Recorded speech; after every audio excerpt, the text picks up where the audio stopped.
সৈয়দনা ইউসুফকে ভাইয়েরা কুয়ার মধ্যে ফেলেছে। বণিক দল সৈয়দনা ইউসুফকে কুয়া থেকে নিয়ে মিশরে বিক্রি করছে। জানেন না ইউসুফ আলাইহিস সালামের ঘটনা? জানেন, সবাই জানেন।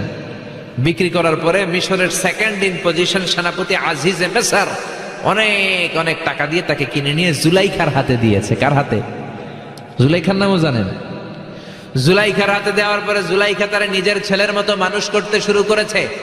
কিন্তু সৈয়দনা ইউসুফ যখন যুবক হয়ে গিয়েছে, ওনার চেহারা এত সুন্দর ছিল, জুলাইখা নিজেই ইউসুফের প্রেমে পড়ে গিয়েছে। নাউজুবিল্লাহ পড়েন। জুলাইখা বলে, ইউসুফ আমি তোমারে ভালোবাসি।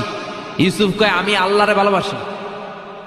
জুলাইখা বলে, ইউসুফ আমি তোমার সাথে প্রেম করতে চাই। ইউসুফ বলে, আমি কার সাথে প্রেম করতে চাই? প্রেমের কথা কি বললেই হয়? বেটা বলে হইতে হবে না? প্রেম তো চরের জমি নয়, জবরদখল